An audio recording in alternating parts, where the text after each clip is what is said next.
Let's talk about something that's pretty sensitive, especially when it comes to mental health and GLP-1s.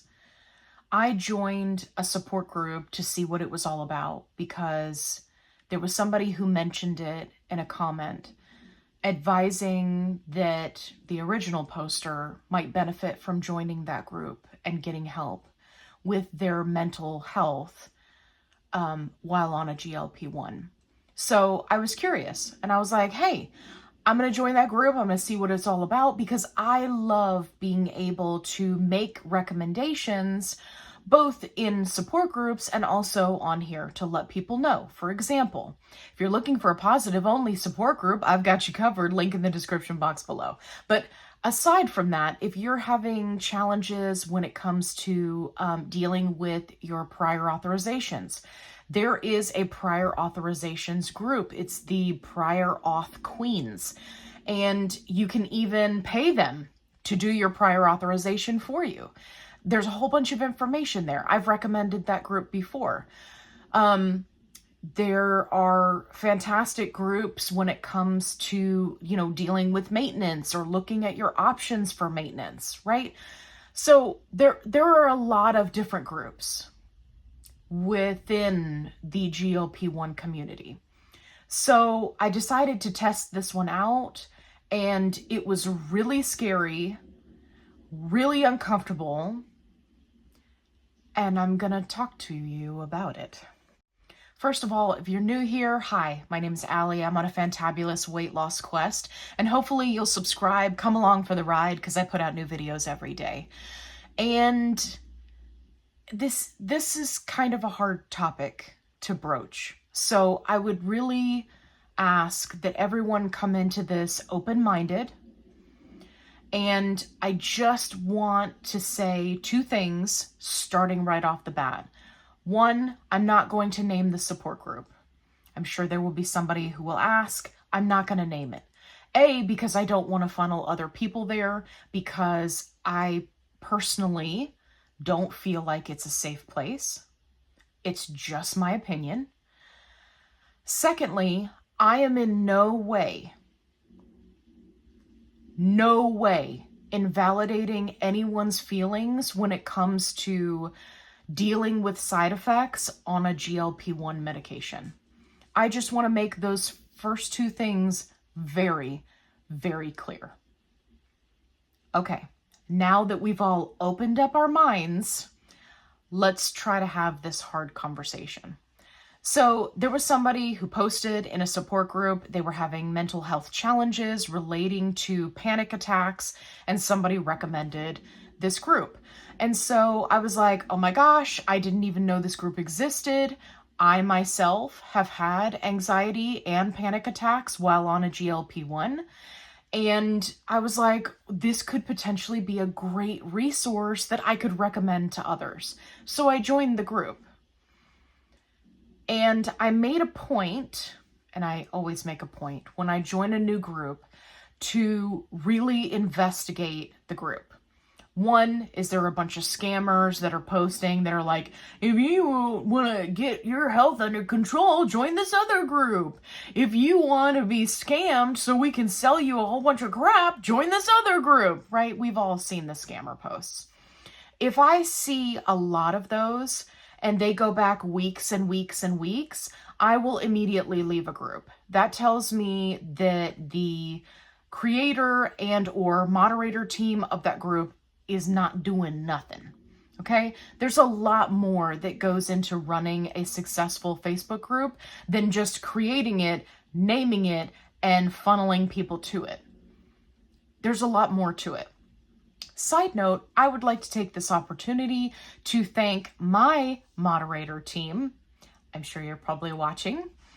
And I just want to say that it is challenging to run a Facebook group, especially a support group, but any group in general.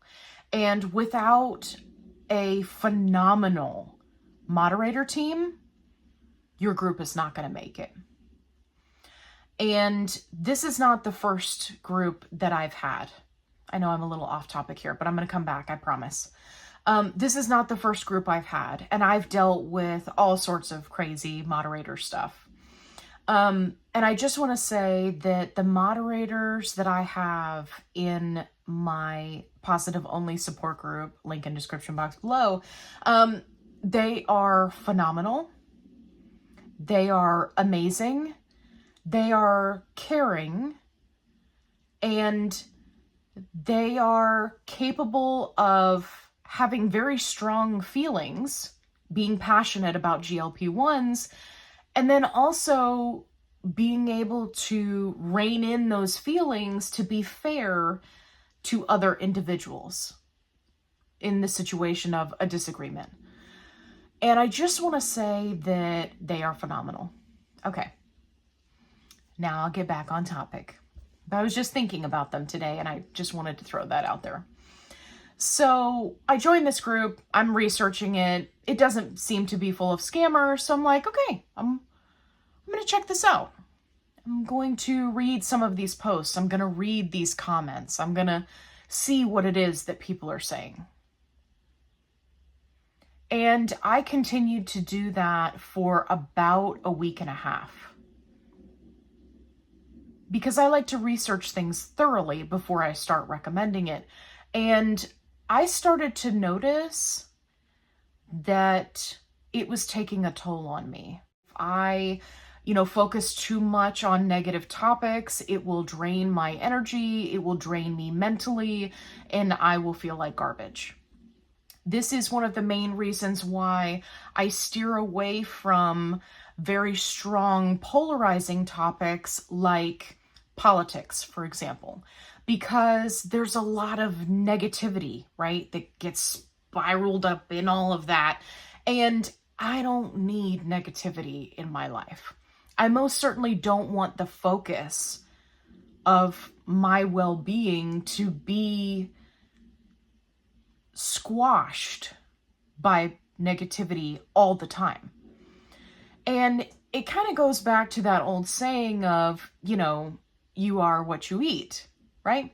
And in this case, it's you are what you consume. So if you consume a lot of negativity on a regular basis, it is going to have an effect on you. It is going to bring you down. I don't like that. It's just my personal stance. I like to keep things light. I like to keep things positive. If I'm going to watch something on TV, if it's not like a movie or something like that, if it's just, regular TV stuff, I'm going to watch something that is, lighthearted, or, I even love things like Forensic Files, SVU, right? But as much as I enjoy Criminal Minds, I enjoy those type of shows, but I have to be careful about how much I consume them, because if I consume too much of them, I went on a binger where I did nothing but watch all of the seasons of Criminal Minds, it does start to weigh heavy on me, and I'm very aware of that. And I would encourage you to keep that in the back of your mind and be aware of how what you're consuming online is affecting you. Okay, so join this group, researching, reading, noticing that I'm starting to feel bleh. And I'm like, oh, whatever, I just need some more protein. I'm just getting hangry. I'll just go eat a snack and then I'll be fine, right? Like, I was just kind of brushing it off, but then I noticed that it kept happening. And I was like, you know what? I'm really going to focus on this and see what's going on. And I figured out that it's coming from these depressive type posts that are coming from that support group.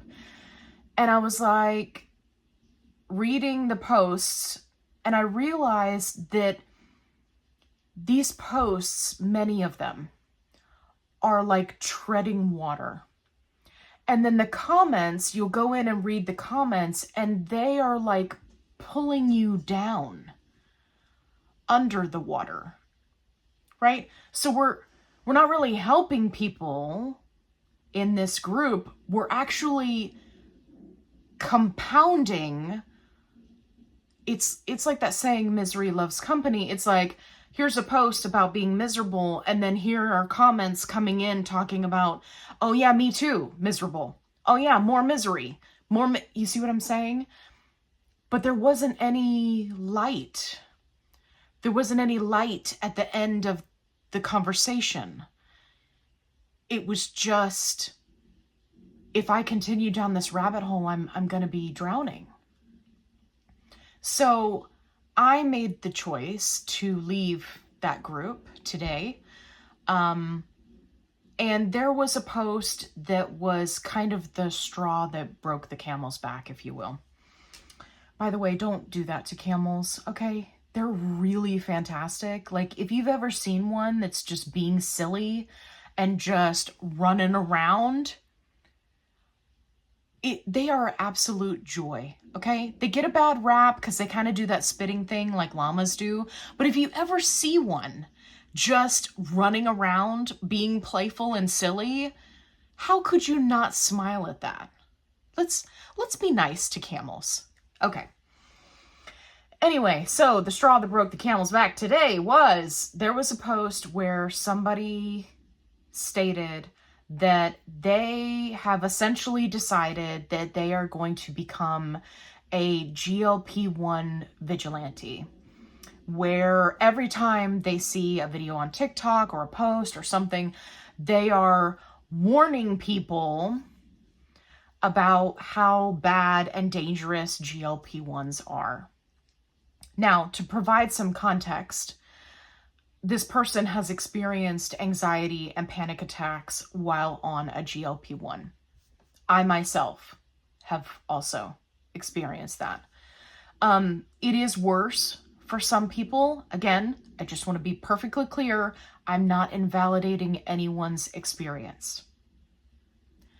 What I'm saying is that it made me uncomfortable for someone to say, this is my experience, and now I'm going to become a vigilante to save people from these terrible, horrible, no good, very bad medications.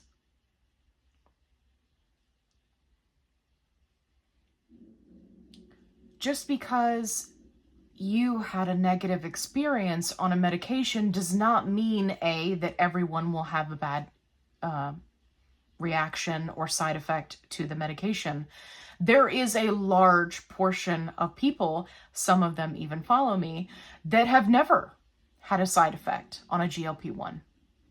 By the way, if you're watching this video, and I know that you probably are because I've seen your comments, I love you. I know I said in that one video that I was like, I hate it when people don't have side effects. I was just being silly. I love you. Thank you for watching. I am jealous that you don't have side effects, though. Just being fully transparent here. Anyway, there are people who don't have side effects at all, ever, while on a GLP-1. They get all of the benefits with zero hassle. Love that for them. So to say that you're going to become this GLP-1 vigilante to warn people that these medications are dangerous because you had a bad experience, I personally don't support that thought process. I don't. There are so many people that GLP-1s have helped. So many. I am one of them. Now, have I had some crappy side effects? Yes. Have they been debilitating? No. Are there some people who have experienced the exact same side effects as me and they've decided that it's too much for them and they got off a GLP-1? Yes.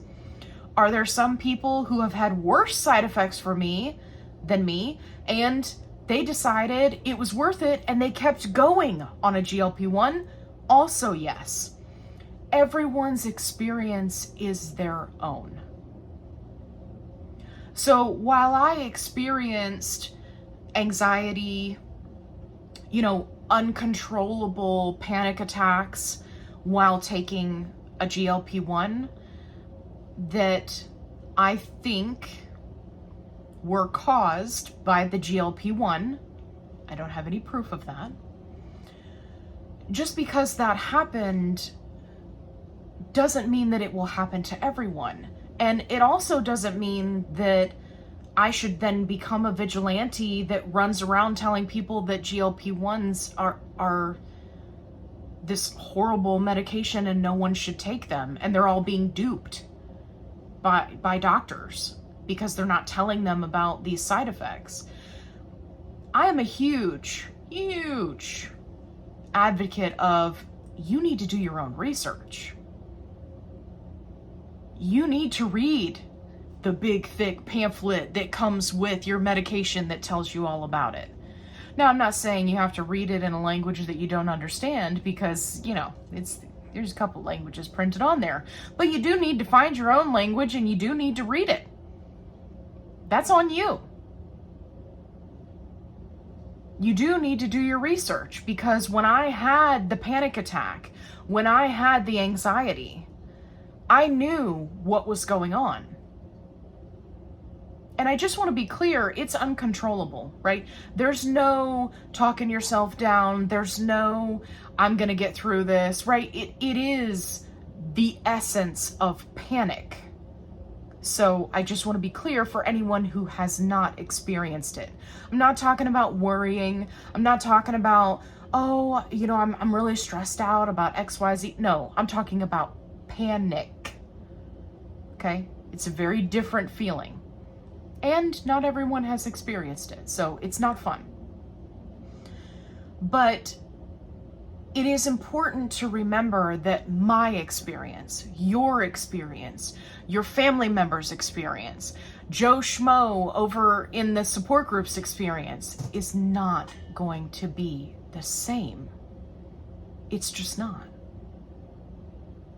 Just like my experience is not the same as the people that were in the Surmount study's experience.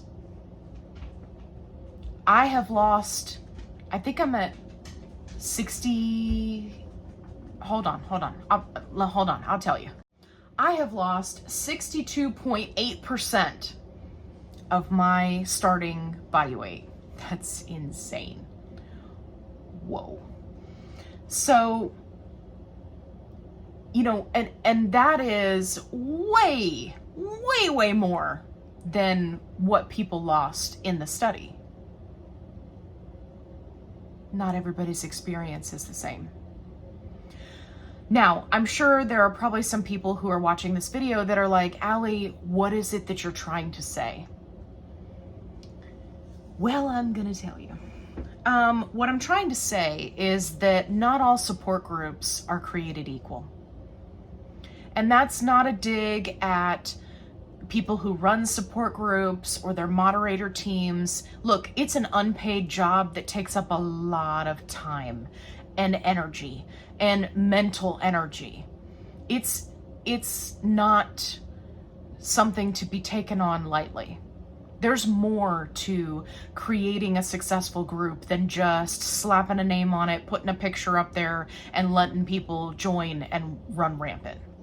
Unfortunately, there's a lot more to it. So it's not a dig at people running support groups.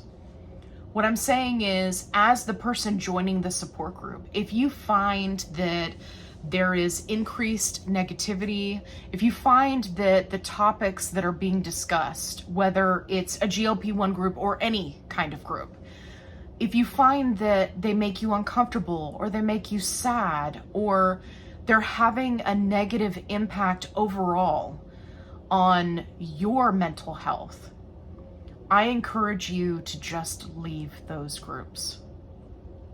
It's not worth it. It's not worth your energy, and it can be detrimental to you over time.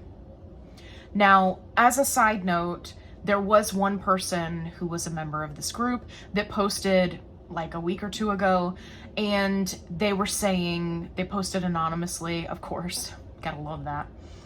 They were saying, is anybody else concerned that this group is full of people that really A, need to be talking to their doctor, and B, they need help, like legitimate help, but they're not getting it. They're just getting more misery piled on. Of course, that post was deleted. I'm sure that person got booted, but it's a very interesting question. At some point, if you are in a support group, either online, in person, in a group of friends, any kind of group, and that group becomes detrimental to you in some way, at what point do you walk away? So, I encourage everyone to give this some thought. If you are in the support groups, whether they're on Facebook or Reddit or anywhere, be mindful that sometimes too much negativity can pull you down. And I don't want anything pulling me down. I'm working really hard. I've made a lot of goals for myself for 2025. And for the first time in my life, I have goals that are not centered around losing weight. So if there's something in your life that's just drowning you in negativity, I encourage you to address it head on, whether that's talking to your friends and family, talking to your doctor if it's a mental health issue, whether it's leaving a support group, whatever the case may be. I encourage you to seek out that positivity because it will make a world of difference. I know it sounds cheesy. I know it does. I can see you over there eating your breakfast right now, running on a treadmill, doing the dishes. These are all things people say that they do while listening to my videos. I love you guys. I can see you over there going, Allie, come on. Meh. I get it. It's cheesy. But there's also a ring of truth to it. And I think if you think about it and you hold it in your heart, just for today, I think you'll find that the negativity does weigh you down. It does hold you back. And you would feel better without it. And I'm telling you, you are your own advocate. If you want to put the kibosh on the negativity, go for it. Go for it. And then see how you feel. If you feel like people in a support group are negative or they're upsetting you, get out of there. Turn your phone off. Take your dog for a walk. Find the light. And when you do, I would be willing to bet that you feel better. Okay, I hope you found this video helpful. If you did, please give me a thumbs up. If you have experienced some kind of negativity in your life recently and you would like to share it in the comments and how you got through it, I encourage you to do so if you feel comfortable, because those stories that you guys comment, first of all, I read all of your comments. And secondly, I cannot tell you how many times I have seen a moving story that has helped numerous people in the comments who are then commenting on that comment. And I love you guys for that. You are doing amazing things. And it's not even your YouTube channel, it's my channel. And you guys are the ones that are awesome. I love it. Freaking love it. If you're looking for a positive-only support group, I've got you covered. Link is in the description box below. I know I said that twice already. But if you need a positive place to go to where you can ask your questions, definitely check it out. If you need help with tips or tricks that can help you on your health journey, definitely go check out my other videos. If you're looking for a little bit of fun, make sure you check out my rant videos where I do have a little bit of fun on the side. I get a little snarky, I get a little sarcastic. It's fun to mix it up every now and then. As always, be kind, rewind.